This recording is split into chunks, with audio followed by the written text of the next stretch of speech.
My name is Dario Hasenstab. I'm here with Baldur Hagritz, and we are back with the Western Bubble podcast. Baldur, today we're finally not talking about Donald Trump, Israel, or Iran. The world has been rather quiet on that front, I think, for the past week or so. And I think both of us are a little bit over that topic. At least I feel that I'm drained about it.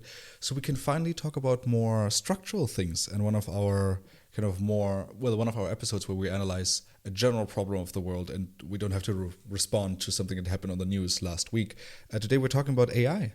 Yeah, AI, it's something that everyone is talking about, and there's not much we can say about the technical aspects of it. Neither one of us knows much about the workings inside of AI. But what is very clear is that in our work, for me at university, you in your daily work, we see the consequences of AI, right? And we see the problems that it is creating. And in some ways, I'm very much on the side of those who are terrified, simply because of the consequences that it has on our human behavior, which is visible all around the world at the moment. It's not so much about Skynet and the Terminator scenarios. It's very much simply about AI is not good for our mental health and for our social health. It is breaking down the foundations of what make a human society healthy. Which is why you are an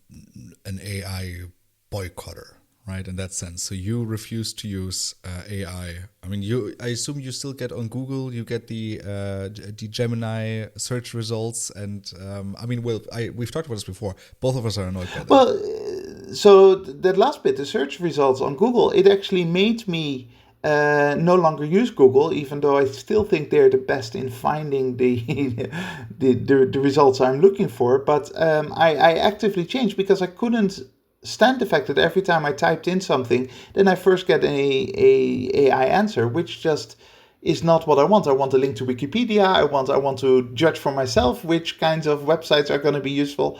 And I hated the fact that I had to scroll down past the AI for that, and that you can't turn it off. That's also really annoying, right? That you don't have the choice to say, I don't want AI to give me the answer. Am I an AI boycotter? Well, maybe now I am. I will point out that it didn't happen like that. I must be one of the few people in the world who's never used AI, as in literally never. I've never gone into ChatGPT and actually typed anything into it. I think I went to the website once and it just turned me off, and I don't know. But it grew first in the beginning because I didn't feel any need to. And then I think, rationally speaking, now it would make sense for me to at least spend a month or two just playing around with it to understand how it works, right? How prompts work, what I can do with it. But now I've got this kind of mental block because I can see that it basically is doing so much harm to people around me, and it's even though rationally it would be right for me to try to understand it, I guess now you could call me a AI antagonist. Well, that means you're one of very few in the world, because ChatGPT is kind of that website, or it's the site where, I mean, if you have to sign up to it, it kind of has the fastest growth in users ever, right? I mean, even beating Facebook, TikTok, Instagram, all of them that we usually associate with that. But the whole world is using ChatGPT or any other form of AI. I mean, there's also so many of them by now. And I myself, I use ChatGPT. So I haven't spent enough time properly dissecting which AI. So right, I mean, so most of them we're using there are like the language learning models, so LLMs. And I haven't decided yet which one I want to use for what part of my life. So far, I only use ChatGPT. But, I mean, and this is a point of almost disagreement between the two of you, I use ChatGPT regularly for our episode descriptions, right? Where I just copy-paste our kind of episode notes that we take to plan the episode, and I throw it in there, and then I tweak it a little bit left and right, just because it mostly saves me a lot of time. And in the past, I've spent 20 minutes, right, coming up with a witty text, trying to right, kind of draw the audience in. but it's 20 minutes of my free time, right, that I'm spending on there. And so the kind of the appeal of AI to just copy paste it in there, tweak it a little bit. I mean, obviously I've trained it now for, I would say, about a year. It's really good, at least for the level that I deem adequate to kind of put onto the episode description. Of course, it's nowhere near what you can do better. Well, just to clarify, when we actually did this little test where I said I will give you a better title than AI, and you looked it up on AI, and you went with my title in the end. The human brain is still superior in that sense. But I think you just emphasized exactly the issue, right? It is more efficient. But the problem is that the more you use AI for the titles of our episodes, the less you're going to be capable in the future to come up with your own titles, because you're not training yourself to think about good titles, right? So you're taking that away. Now, if your argument is, well, that's fine, because I will never have to do it again, because there will always be AI, right? But now that means that you have a skill less. Some skills become antiquated, I'm not arguing that we should maintain every skill, but something like what is the title of our podcast episode is kind of close to home, right? It's close to our heart. It's close to how we communicate to the audience. And to basically outsource that, even it would be the same as giving it to some call center somewhere, and say, could you please give me a good title? It basically takes away that ability for us to do basic yet important tasks that form the foundation of our connection with our audience. Besides titles for the podcast, though, what else do you use it for? So for me, the main thing is obviously efficiency. So I use it in my work context, right, where we do events, we invite people for events, and there's a very specific way that my boss wants to have these invitations written, right? We want to avoid very certain words, right? Because in the end, we're a lobbying organization, so we need to make sure that we kind of control the narrative around us. And in the past, I always spent, I don't know, an hour or so kind of writing to just writing up the invitation, a title as well for the event, and so on and so forth. And I would submit it to my boss, and then she would change it all, right? And I would basically have a completely different email and whatever text in the end. And then so I started training AI with her changed texts. And kind of, and now all what I'm doing is still, of course, coming up with a concept for the event, right?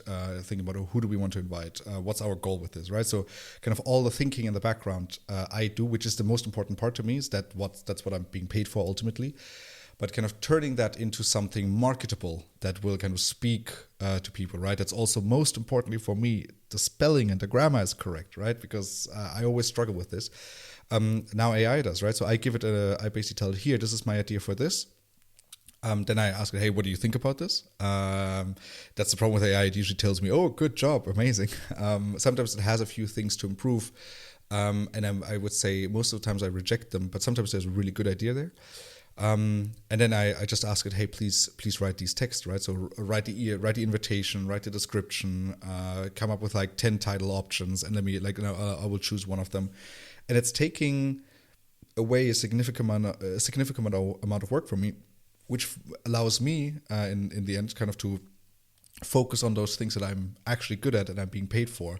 Again, right, like coming up with cool events, formulating political messages, whatever you want to think about here. But so you're outsourcing those things that you're not good at, which means that you're going to get worse and worse at them because you have less experience with them because AI is doing it for you. You're not understanding the actual reasons why your boss actually has this kind of feedback to you. You're not trying to sort of internalize that kind of thinking for yourself. You're just saying, hey, if I don't do it well, then let AI do it, and that's fine. So now there are certain things, that don't matter, right?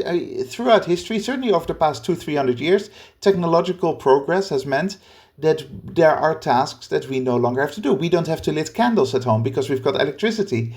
So, we probably could still lit a candle because it's not a particularly difficult skill, but... I think let's take it up a little bit. Start your own fire. Start your own fire, yeah, that kind of thing. build basic things, right? I wouldn't be able to build basic things anymore because everything comes neatly packaged from Amazon. So there are loads of skills that we have lost because of technology. Now, that doesn't necessarily have to be a problem, but it does become a problem when it is related, one, to our individual connection with the world, the way that we view the world and the way we understand the world, and two, when it's about basic skills that are required to properly do our job. And that's where I'm getting concerned. So your job is in large part connecting with the outside, and yet an aspect of that connection is now outsourced to AI. So you are gonna train yourself less. Right, so for me, it's always a trade-off with AI between, okay, how much will this actually save me? First of all, frustration, because writing these email texts is boring. And I know this is our generation taking shortcuts all the time. And again, on the other hand, for me, it allows me to actually connect with people more, because all the time I can spare writing these stupid texts, right, that then will be corrected by my boss anyways. And for some reason last year, I have not learned how to write like she does. So I fear this says more about me than about AI. But it allows me to kind of connect more with people, right? Because now I have time to, let me individually invite someone to the event that I think would be useful for us. Let me kind of talk to the speaker better. Also, some of my communication becomes simply more efficient, right? So let's say we have an event. I, of course, create a little speaker's briefing. And then I create it and I ask AI, hey, please put this into a nice format, right? Make sure there's no spelling mistakes, and let me know if I forget anything, or do you think there's anything else useful that I should be including there, right? So in that sense, it's helping me making my communication nicer, better, right? Kind of making sure I don't forget things. And it ultimately allows me to spend more time on the things that I deem important. And again, that's that's that trade-off in the end, which I think we're gonna like, it will ultimately come down a lot to this trade-off in this episode. At what point am I unlearning a skill that might be important to connect with people, right? Or at what point am I allowing myself to connect more with others because I moved out of the way all the worthless tasks in my view, right? My very personal view. Well, there's a bit of the irony that you say it allows me to connect better to people, where the initial connection, namely the invitation, is actually now AI connecting with people, because you're not actually doing the writing. It's not your words, even though it might have your name underneath it, right? But yeah, the whole point here is not so much that we have to maintain all the menial tasks ourselves, and that we have to do everything. That's what I just said. Over the past hundreds of years, that has changed already. Efficiency gains by themselves are fine. The problem is that once we say, it's about efficiency gains, hey, it gives me more time to do other things.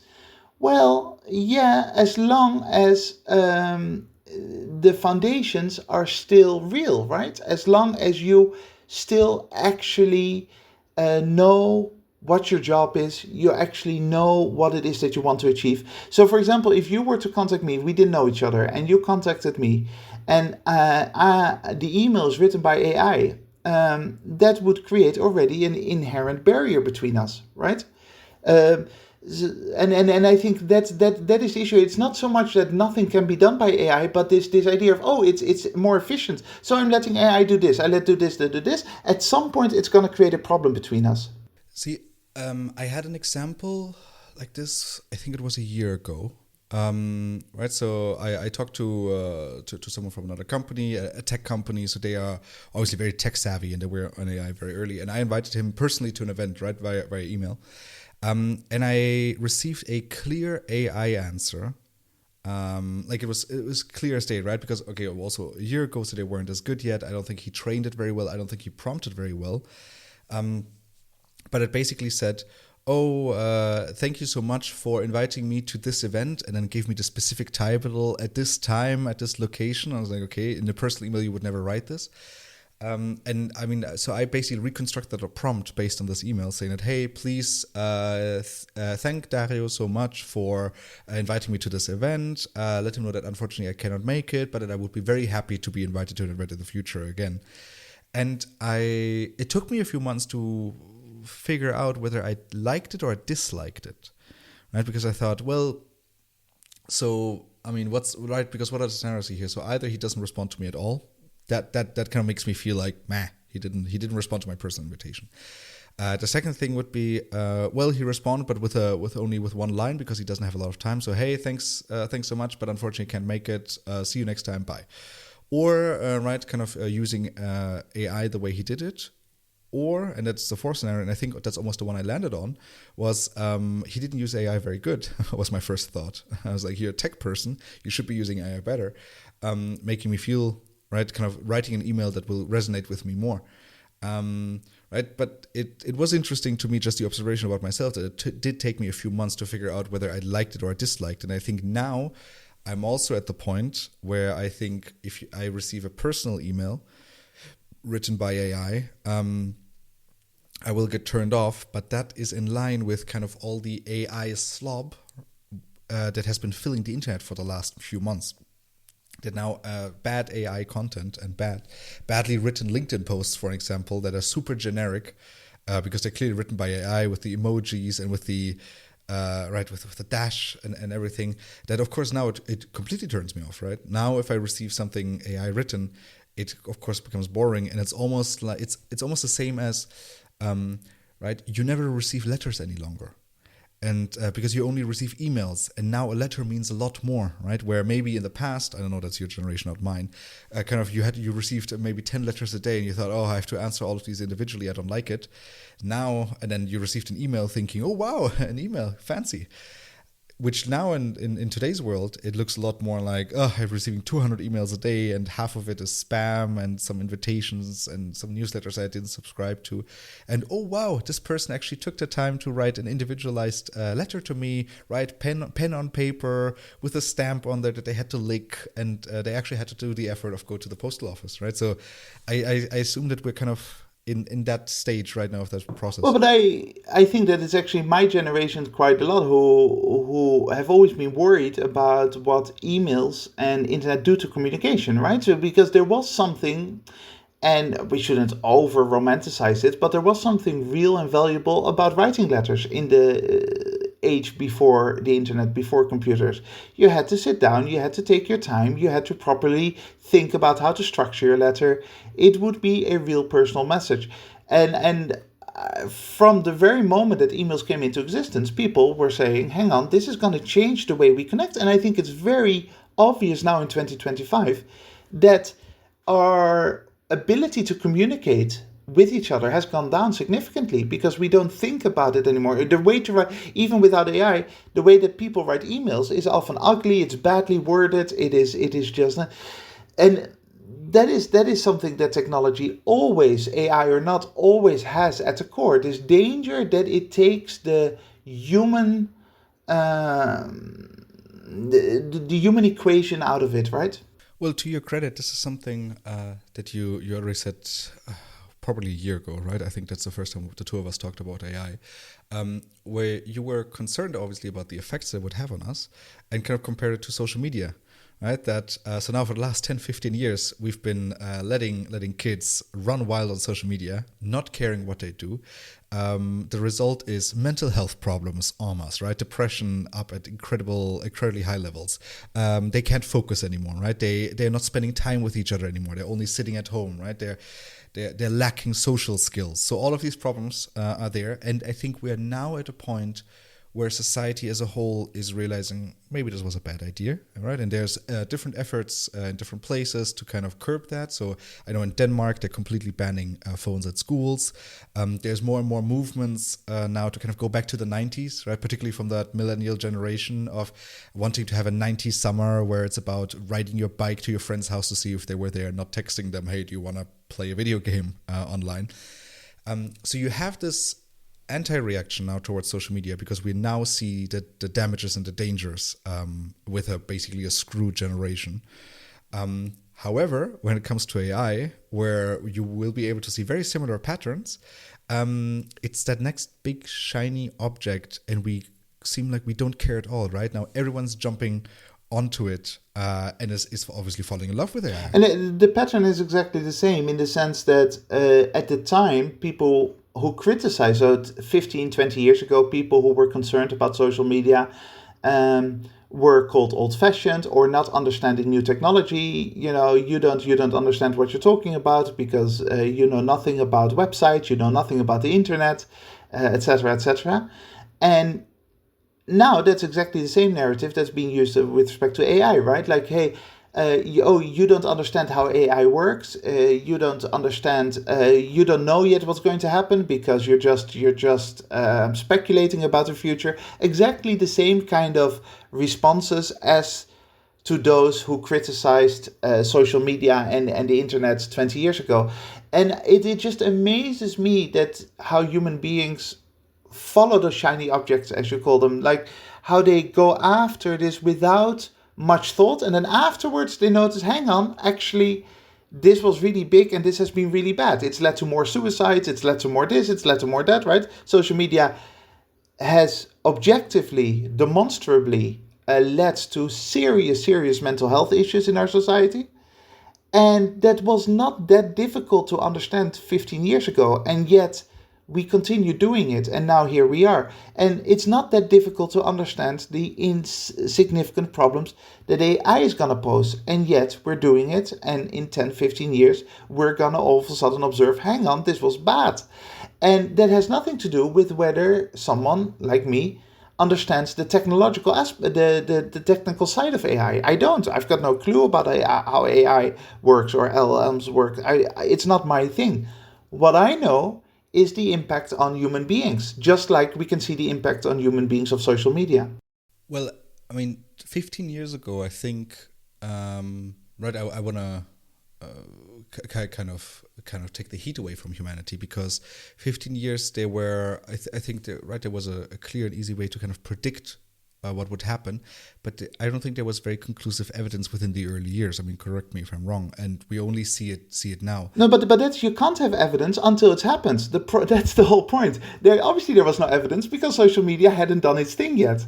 The evidence, and now there is no evidence of AI yet, at least not in large amounts, because it's too early. The point is that good analysis works without evidence, but tries to put little bits of speculation together and then says, hang on, maybe we need to be careful of this. Maybe we need to slow this down. Maybe we need to make sure that there are some safeguards in case this could go wrong, right? Well, because what I was hinting at is that right now there's the same analysis, but there is already evidence. Because also one of the reasons why we're talking about this now is because 3 weeks ago there was the MIT, right, the Massachusetts Institute of Technology in the US, published a study on kind of the use of AI while writing essays, which I think is kind of closest to the application of AI that the two of us are experiencing, right? You with your students, me with people at Raya, or also just like this current generation kind of applying to Raya. Wanting to kind of prove that they can learn how to analyze, that they can write, and unfortunately, both of us, I think, are realizing that they can't. And this study explains why, where it basically says that, well, I mean, very clearly, if you have your different groups, right, one of them kind of writing essays just off the top of their head, one of them writing essays using Google, so finding other information, and then the third group was a group using AI, that when it comes to the cognitive skills kind of employed, and also to your brain activity, the group using AI was, of course, far behind all of the other ones. That the group kind of only using their brain power actually showed like the best and highest results. And I think this goes back to the conversation we had just a few minutes ago of, okay, at what point do you want to take convenience or better information versus your brain, right? So, of course, writing an essay based off the top of your head, you're going to have the best results for your brain activity. However, how good is the essay going to be? If you pair that with Google, however, right? So kind of having to go through information, reading about it, and kind of formulating an argument, creating a structure right? It wasn't far behind the only brain activity, but when it came to the AI group, they sometimes couldn't even quote from their own essays. Right, there was a clear decrease in brain activity. So we already have this evidence now, right? Of course, the study will be replicated and has to be replicated also in different countries, right, to just control for all variables.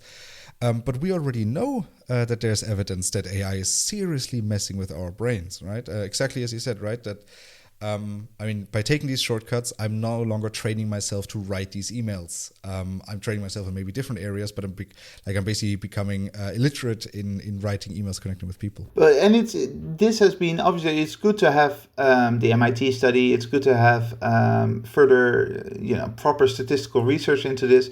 However, any professor at university for the past couple of years will have seen this, and it's not. And even without being a professor at university, it should be obvious to anyone why, certainly at an undergraduate level, but I would even argue at a master level and possibly, even beyond there.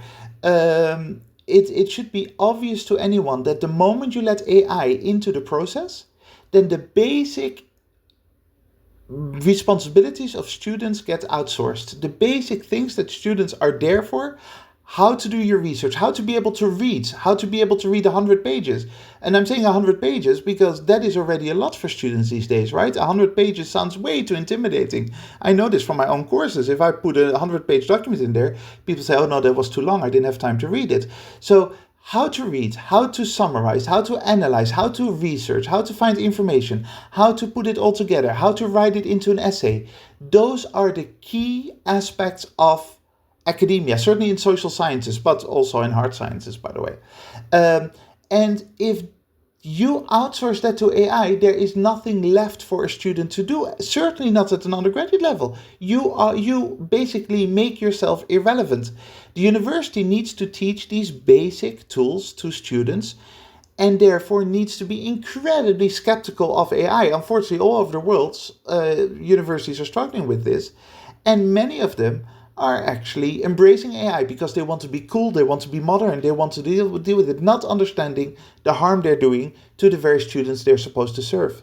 Absolutely. And so this is a conversation I had with a professor from my other alma mater, from Hertie, just last week, who kind of said the exact same, right? Is I as a professor struggle to convince students not to take this shortcut because of course it's super convenient. Particularly if you are, right, I mean, we've all been in the situation, I hope you too, Boulder, otherwise I would be concerned about your student years, that you kind of you pushed off writing a paper till the very end, and now you have like 12 hours, maybe 6 hours left to do it, which, I mean, I can write good essays in 6 hours, but maybe you've pushed it even further, and now you only have 2 hours left. Oh, what do I do? Okay, let me quickly go to like ChatGPT and help me with it, right? But how do you convince students of the fact that all these different and very important steps you mentioned earlier are so essential to your formation as a student and as an academic, and hopefully maybe one day as a scientist? Indeed, and well, to answer your question, of course I've been there, and that's also, by the way, part of the student experience, that you are working at 4 o'clock at night because at 8 o'clock in the morning there's a deadline, and you're looking at the clock and you're getting tired, but you know you have to put something onto paper.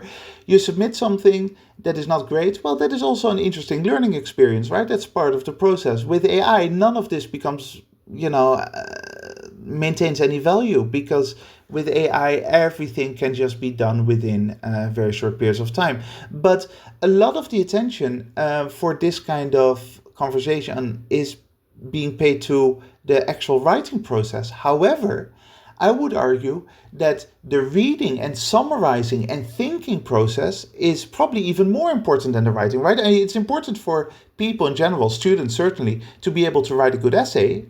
The style, spelling. You mentioned spelling before in your own work. This has been an issue since Grammarly and spell checks in the late 90s became a thing. The moment you rely on a spell check, then that's the moment that you're not thinking for yourself anymore, and you're not training to spell properly.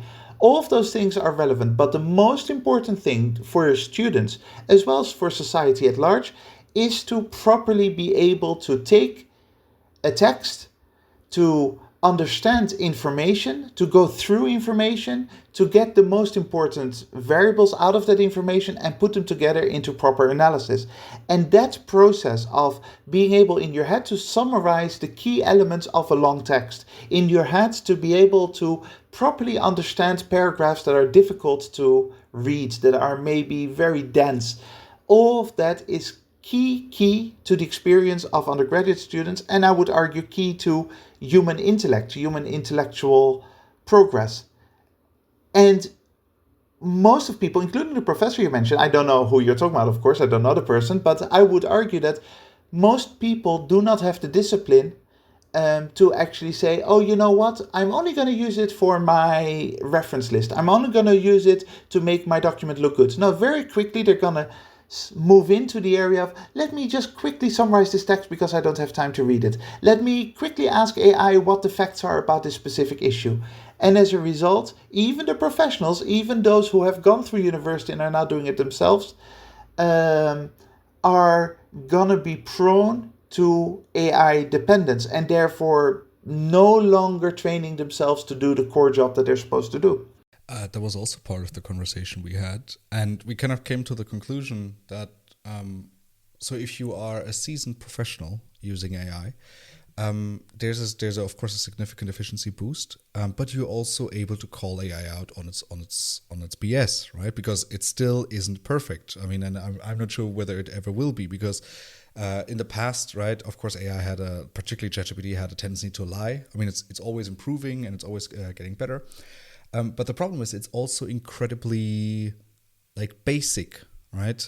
So a professor or an expert on a topic will be able to kind of know what is important and what not. But a student who has no expertise on the topic, right? For them, it's even more difficult, and kind of this all goes against the argument of this, right? That AI will help with the democratization of knowledge, right? Is that now everyone has access to all the wisdoms of this world, so we're going to see this huge boost in innovation, which, I mean, I'm convinced we will see, but we will see this boost of innovation by experts, but we will not see this boost of innovation by an 18-year-old child who decided that reading Fukuyama at the end of history was too much work, and that hey, AI summarize it to me in one paragraph so I can kind of answer the first question in class and kind of get through with it. And now I know that Fukuyama called for the end of history or something. Yeah, that is clear, right? It's the problem for that 18-year-old is much more obvious to see. But I would argue that even for that expert, we are underestimating the issue here. Yes, there is still legacy thinking because AI has, well, I mean, it's been around for longer, but that it has any real significant impact has only been a few years.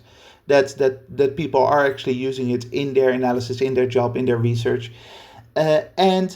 So most experts now still have sufficient knowledge built up in their head by themselves without being dependent on AI. And they can therefore, as you say, call out the BS from AI right now. Now, the problem is that slowly over time, those experts are going to become less knowledgeable because slowly over time, they're going to depend more on AI. And you know who's going to get better at it? AI. AI is going to get better at analysis. And so what that leads to, at some point, we won't have the capability as analysts anymore to understand whether AI is actually speaking the truth or not. On top of that, here is the classic logical problem in what you just said. Hey, we can call out BS. Well, if I see that AI makes a mistake, I will say AI has made a mistake. That is BS. Okay, cool. However, how do I know that I'm always aware of the BS? Because sometimes my expertise might not be good enough. And AI might tell me something right now that is actually wrong, but I assume it to be true. For example, let's say that I do some work for the government in South Sudan. I haven't worked in South Sudan for quite a while, and AI were to tell me these are the key politicians that are currently working in this field in South Sudan.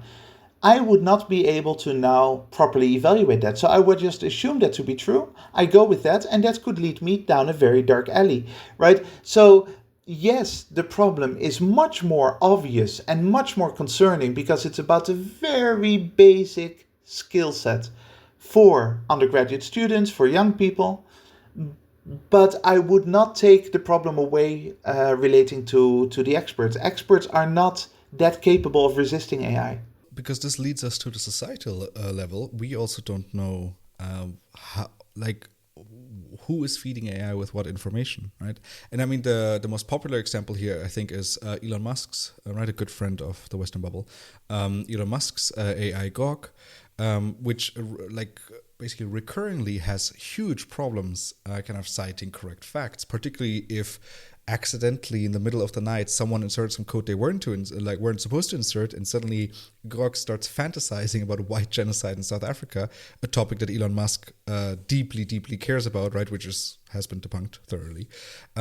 So we don't know who controls it, and it obviously makes it a lot easier for governments or just bad actors to do bad things with it. As you said at the beginning, it's not about AI potentially turning evil. It's more about what will evil people do with AI. And so exactly those evil people, because the question of Skynet is a technical question. I have no idea, I don't know if anyone does, but I have no idea whether AI will become self-conscious or will all of a sudden hit the genocidal button because somehow they think that's the right thing to do. Those are technical questions. But on the one hand, having this society, this population that is losing its cognitive abilities, its abilities to understand complexity, its abilities to properly analyze by themselves reality, and on the other hand, these tools available to the Elon Musks or to governments in this world that can actually manipulate our brain functions, our thinking, our understanding of the world. Now, so on the one hand, society is becoming less critically minded,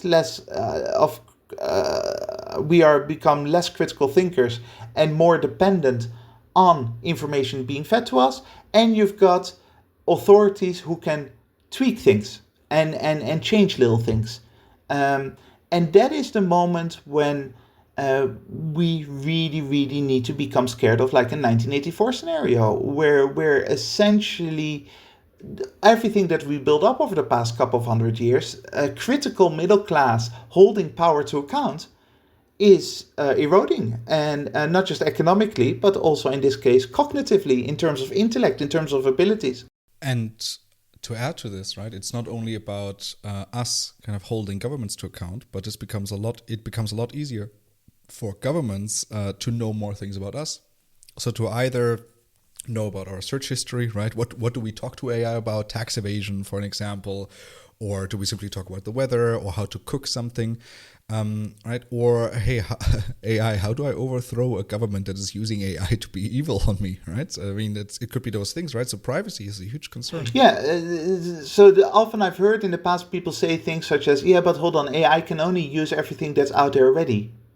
Possibly, I don't know. It's not crazy for me to think of a scenario where AI can actually access information that shouldn't be publicly available, but okay, let's assume that AI only uses public information.